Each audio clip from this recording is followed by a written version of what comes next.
கர்த்தருடைய பரிசுத்த நாமத்துக்கு மகிமை உண்டாவதாக. இந்த நாளிலும் உங்களுக்கான வேத வார்த்தைக்கு நேராய் உங்களை அன்போடு கூட அழைக்கிறோம். இந்த நாளின் தியானத்திற்கென்று ஏசாயா 59 அதிகாரம் 21 வசனம்.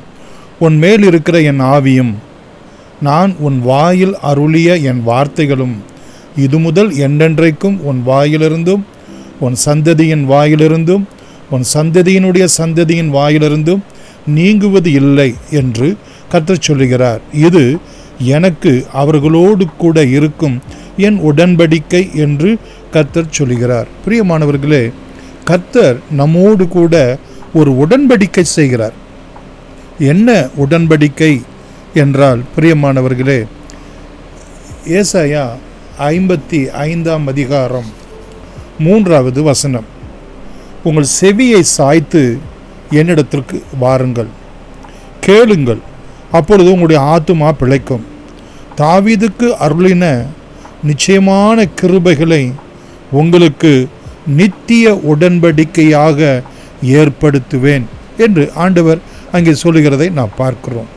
பிரியமானவர்களே, நித்திய உடன்படிக்கை. இந்த உடன்படிக்கை எபிரேயர் 8 அதிகாரம் 10 வசனத்திலே இந்த உடன்படிக்கையை குறித்து ஆண்டவர் என்ன சொல்லுகிறார் என்றால், பிரியமானவர்களே, அந்த நாட்களுக்கு பின்பு நான் இஸ்ரவேல் குடும்பத்தாரோடு பண்ணும் உடன்படிக்கையாவது என்னுடைய பிரமாணங்களை அவர்களுடைய மனதிலே வைத்து அவர்களுடைய இருதயங்களில் அவைகளை எழுதுவேன். நான் அவர்கள் தேவனாய் இருப்பேன், அவர்கள் என் ஜனமாய் இருப்பார்கள். பிரியமானவர்களே, தேவன் நம்முடைய தேவனாகவும் நாம் அவருடைய ஜனமாகவும் இருக்கும்படியான ஒரு உடன்படிக்கை. இது தேவன் நம்மோடு கூட ஐக்கியம் கொள்ள, தேவன் நம்மோடு கூட உறவாட இந்த உடன்படிக்கையை பிரியமானவர்கள் பைண்டிங் ஃபேக்டராக தேவன் ஏற்படுத்துகிறார். அங்கே ஆபிரகாமோடு கூட, நோவாவோடு கூட, தாவீதோடு கூட ஏற்படுத்தின உடன்படிக்கை இன்றைக்கு கர்த்தராகிய இயேசு கிறிஸ்துவினுடைய விலையேறப்பெற்ற இரத்தத்தினால் அவர் நம்மோடு கூட புதிய உடன்படிக்கையை ஏற்படுத்துகிறார். அந்த உடன்படிக்கையை பிரியமானவர்களே நாம் என்றென்றைக்கும் காத்து கொள்ளும்படியாக நமக்கு ஆவியானவர் கொடுக்கப்படுகிறார். நமக்கு தேவனுடைய வார்த்தைகள் கொடுக்கப்படுகிறது. பிரியமானவர்களே, அந்த ஆவியானவர் இங்கே நாம் எசேக்கியேல் புத்தகம் 36 அதிகாரம் பிரியமானவர்களே 27 வசனத்திலே நாம் பார்க்கிறோம். உங்களுக்கு நவமான இருதயத்தை கொடுத்து உங்கள் உள்ளத்திலே புதிதான ஆவியை கட்டளையிட்டு கல்லான இருதயத்தை உங்கள் மாம்சத்திலிருந்து எடுத்து போட்டு சதையான இருதயத்தை உங்களுக்கு கொடுப்பேன். அது மாத்திரமல்ல, உங்கள் உள்ளத்திலே என் ஆவியை வைத்து உங்களை என் கட்டளைகளில் நடக்கவும் என் நியாயங்களை கை கொள்ளவும் அவைகளின்படி செய்யவும் பண்ணுவேன். பிரியமானவர்களே, நாம் அவருடைய ஜனம், அவர் நம்முடைய தேவனாய் என்றென்றைக்கும் இருக்கும்படி அவர் தம்முடைய வார்த்தைகளை கட்டளைகளாக நியாயங்களாக நமக்கு கொடுத்திருக்கிறார். அவைகளை படி நடக்கவும் அவைகளை கை கொண்டு செய்யவும் பரிசுத்த ஆவியானவர் நமக்குள் இருந்து மாம்சமான கல்லான இருதயத்தை எடுத்து போட்டு சதையான ஒரு கீழ்ப்பிடிதல் உள்ள இருதயத்தை நமக்கு கட்டளையிடுகிறவராய் இருக்கிறார். மாத்திரமல்ல, பிரியமானவர்களே, யோவேலின் புத்தகம் 2 அதிகாரம் 28 முதல் வாசித்து பார்ப்போம் என்று சொன்னால், அந்நாட்களிலே மாம்சமான யாவர் மேலும் என் ஆவியை ஊற்றுவேன். எதற்காகவாம்? பிரியமானவர்களே, அவர் நமக்கு அருளி செய்திருக்கிற தீர்க்க தரிசனங்களை நாம் அறிவிக்கும்படியாக. என்ன தீர்க்க தரிசனம்? இயேசுவே ஆண்டவர், இயேசுவே இரட்சகர், இயேசுவே நியாயாதிபதி, இயேசுவே ஜீவாதிபதி. இந்த தீர்க்க தரிசனத்தை அவர் சிலுவையிலே நிறைவேற்றி இருக்கிறார். அதை நாம் மற்றவர்களுக்கு அறிவிக்கும்படியாக ஆவியானவர் நமக்கு கொடுக்கப்படுகிறார். கர்த்தருடைய பரிசுத்த நாமத்துக்கு மகிமை உண்டாவதாக.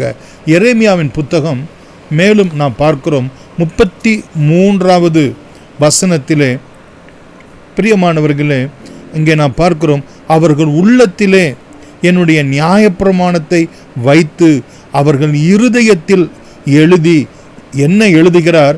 நான் அவர்கள் தேவனாய் இருப்பேன், அவர்கள் என் ஜனமாய் இருப்பார்கள் என்கிற உடன்படிக்கையின் வார்த்தையை நம்முடைய உள்ளத்திலே எழுதுகிறார் என்று நாம் பார்க்கிறோம். பிரியமானவர்களே, கர்த்தர் நல்லவர். 119 சங்கீதம் 11வது வசனத்திலே பார்க்கிறோம், அவருடைய வார்த்தை நம்முடைய இருதயத்திலே வைத்திருக்கிறபடினால் அவருக்கு விரோதமாய் பாவம் செய்யாதபடிக்கு காத்து கொள்ள ஏதுவாய் இருக்கிறது என்று. மாத்திரமல்ல, ஏசாயா 44:3 பார்க்கிறோம், என் ஆவியை உன் சந்ததியின் மேலும் உன் சந்தானத்தின் மேலும் என் ஆசீர்வாதத்தையும் ஊற்றுவேன் என்று நான் பார்க்கிறோம். தாகமுள்ளவன் மேல் தண்ணீரையும் வறண்ட நிலத்தின் மேல் ஆறுகளையும், ஆவிக்குரிய ஆசீர்வாதங்களை, உலக பிரகாரமான ஆசீர்வாதங்களை, நம்முடைய சரீரத்துக்கு அடுத்த ஆசீர்வாதங்களை பரிசுத்த ஆவியினாலே சந்ததி சந்ததியாய் ஊற்றுவேன் என்று ஆண்டவர் வாக்கு கொடுத்திருக்கிறார். யோவான் 14:26 மற்றும் யோவான் 16:13 இந்த வசனங்களிலே நாம் பார்ப்பது என்ன? அந்த உடன்படிக்கையை நமக்கு உபதேசமாக போதிக்கிறவராக, அவருடைய சத்தியத்திலே, அந்த உண்மையிலே நம்மை நித்தமும் நடத்துகிறவராக.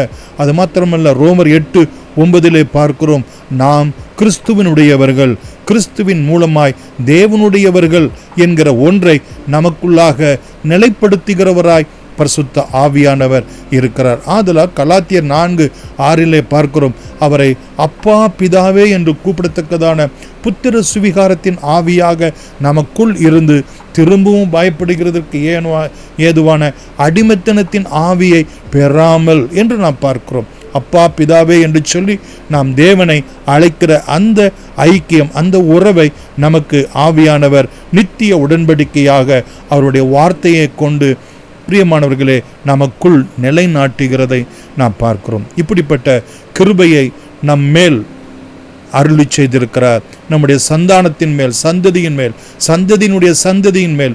பிரியமானவர்களே, இது முதல் என்றென்றைக்கும் நீங்குவது இல்லை என்று கர்த்தர் சொல்லுகிறார்.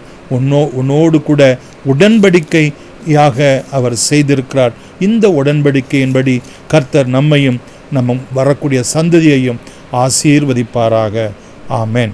அன்புள்ள பிதாவே, இந்த கேட்ட வார்த்தையின்படியே உம்முடைய ஆவியும் உம்முடைய வார்த்தையும் ஆண்டவரே, உம்முடைய உடன்படிக்கையை எங்களுக்குள், எங்களுடைய சந்ததிக்குள் ஆண்டவரே என்றும் நிலைத்திருக்க அனுகிரகம் செய்தருளும்படி இயேசுவின் நாமத்தில் நன்றியோடு வேண்டுகிறோம் எங்கள் ஜீவனுள்ள பிதாவே. ஆமென். God bless you.